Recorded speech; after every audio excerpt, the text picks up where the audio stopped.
Okay, simulan po natin. Magbabanggit ako ng first batch, so please be on standby.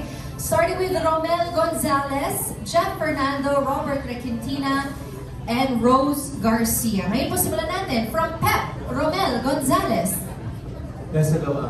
Magandang hapon and congratulations. My question na lang is, siguro muna sa kay Direct Fifth and yung main cast, how do you feel na kayo ang opening salvo ng Viva One for 2026? Is it a pressure for you, Direct Fifth? Siyempre, pag mahal mo naman yung ginagawa mo, lagi may pressure. Tapos, siyempre, bagong taon, gusto mo maging maganda yung start ng taon mo.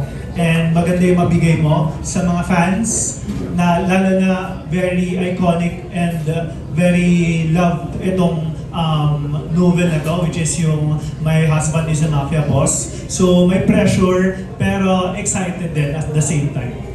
And same question kay Ren at kay Joseph.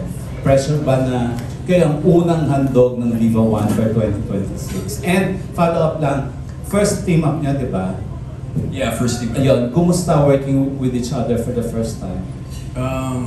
Well, first of all, matagal na po namin pinaghahandaan to, and very grateful and thankful na nabigyan kami ng chance and sa tiwala ng Viva. And of course, we dedicate this to Yana Loves You. You know, she maybe have passed on, but her book lives on. So very meaningful sa amin itong ginagawa ng project. And working with Ren, yeah, first time. Actually, nung first time ko pala siyang ma-meet, everything just parang andali. Parang naging smooth lahat yung takbo ng friendship namin. And I got to know her. And yeah, I'm so excited to work with her. She's so talented and sobrang passionate na sa ginagawa niya. Pati ako nahawa sa passion niya. And which is good kasi alam kong maghihilaan kami pataas.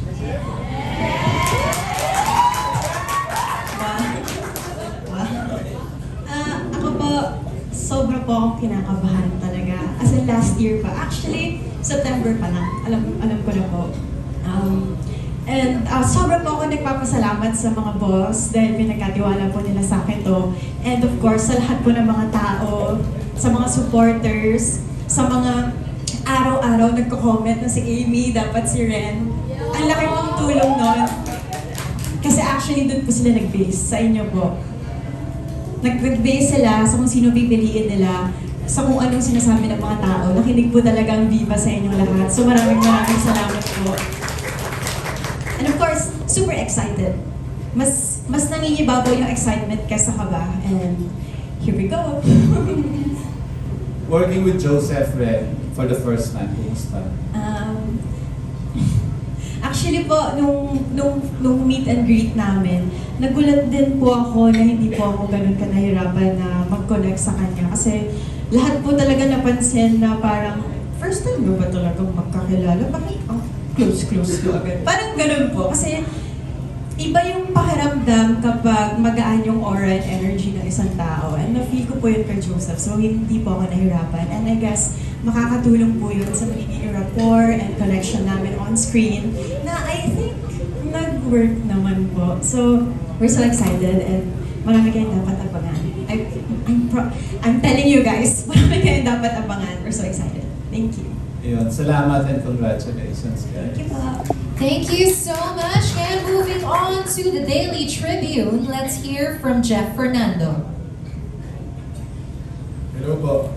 First question is for Direk. Ayun. Question natin is since nag-pass on na si Yana, paano pag may adjustment sa scene or may idadagdag na scene or totally naging faithful kayo dun sa book, paano naging proseso dahil nakalaki na ba agad dapat or faithful dapat sa lahat ng sinulat? As much as possible po, naging faithful kami dun sa libro, sa novel, sa sinulat ni Miss Yana. Kasi minahal na talaga siya ng maraming fans eh. And dun pa lang, nung binasa pa lang namin yung libro, talagang ma-in-love ka na sa sinulat niya, sa storya. So wala na kami masyadong babaguhin pa. kung ano yung minahal ng tao, ng fans, yun yung ibibigay and yun yung i-expect ng mga fans. Okay. Next question is for Ren and Joseph. Ayun, kita sa teaser yung angas na pinakita yung dalawa sa character. And at the same time, dapat iba parang may charm and lovable sa audience. So, kanino kayo kumuha ng peg or inspiration para dito? Back in inspiration, actually, I guess towards each other, because you know, like I said, I'm really enjoying working with Ren. You know, we talk so much. We talk about movies, performances, favorite actors, favorite movies, and yeah, we really get along. Kaya, you know, every time we get a chance to work, you know, to get an opportunity to work, talagang we maximize it and we don't take it for granted. Kaya, you know, lumalabas talaga siya. Okay. Ren, pahabol na lang na question. Do you consider this a new chapter ng career mo? Parang fresh chapter na nagbubukas for you? Ayun, kina-consider mo ba ito na fresh chapter sa career mo? Siyempre po, as in, ang tagal ko pong nag-antay, ang tagal kong hinintay to, ang dami ko na rin po napagdaanan, ang dami ko na nagawa. So parang, answered prayer po talaga siya. Parang, mag-uumpisa talaga tong taon na to na parang, binigay talaga ni Lord kung ano yung matagal ko na pong ginugusto sa buhay ko. And of course, I'm so grateful at hindi po ako makakalimot sa mga taong tumulong sa akin at sa mga sumusuporta sa akin hanggang ngayon at mga naniniwala. And it was a question niyo po kanina kung sino po yung mga naging peg namin. Ako po, nakatulong sa akin yung pagnood ko po ng isang Japanese series. Meron po akong pinanood ng Japanese series na medyo close dun sa kwento namin. And kakaiba po kasi si Amy mahirap actually maghanap ng kapeg niya. She's really one of a kind. So parang ako, nag-stick talaga ako sa kung ano yung nasa libro. And gumawa po ako ng sarili kong kumbaga, identity talaga ni Amy. So, yun, binasa po talaga yung libro cover to cover twice. Ganun po sobrang gusto ko pong mabigay talaga sa mga tao kung ano pong gusto nilang makita and kung ano po yung deserve nila. Okay, thank you and congratulations. Great stuff. Thank you so much. Now moving on to the Manila Bulletin, we have Robert Requentina. Hello, magandang gabi po. Okay, I would like to ask yung other cast, yung ibang members ng project. So, what makes you excited about being part of this project? All right, let's start from this side naman. Okay, from this side closest to me. Ito. Check. Yes, Well, yes. check. Para sa akin po, Alamat RG, on behalf of Alamat, sobrang thankful po ako and grateful for giving this opportunity, lalo na kay Lord.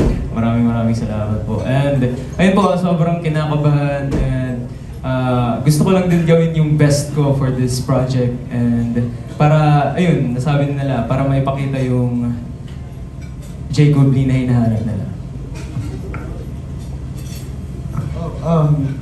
Hello everyone, my name is Maro Delgado, and yeah, this is actually my second time with the Viva One series, but this is one major role na binigay sa akin. So, sobrang exciting and sobrang thankful kasi in the past, na ipapakita namin, well, #days, na ipapakita yung pagsayaw. Ngayon naman, pa-showcase namin yung, showcase ko yung acting talent na meron. So, sobrang exciting and abangan nyo, sabi nga nila, sobrang daming exciting na kaabang-abang, kaya abangan nyo lahat yun. Hello po, I'm PJ and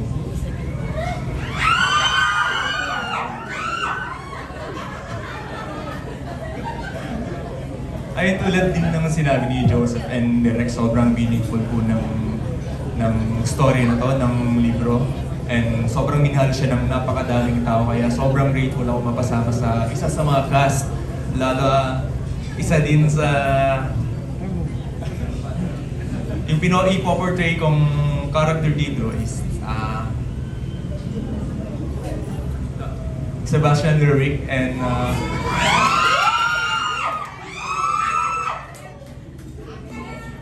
parang tumatak din siya sa isip ng mga readers kasi.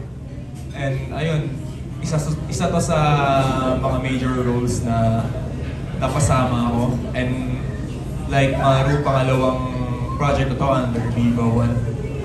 So ayun. And ako naman po si Kyoso and syempre thankful po ako dahil nagkaroon po kami ng major projects po ulit. And ayun, thankful po kami sa mga bosses po namin, sa director po namin, sa mga main cast po. And very excited po, syempre, different genre po. And ayun, abangan niyo po yung mga pagganapan po sa series na to. Ako po si Aaliyah. I play Shan Venice Perkins. I'm very excited kasi this is actually one of my very first relevant roles po talaga. So what I'm most excited for, aside from being grateful for being chosen, for being trusted with this role, sobrang excited po ako to prove to the fans of the show that I'm capable of what Shan Venice Perkins is capable of. Hi, I'm Icy. So this is my first ever show, and I'm just very excited to learn from everybody, learn from the character, and show them what I have to offer.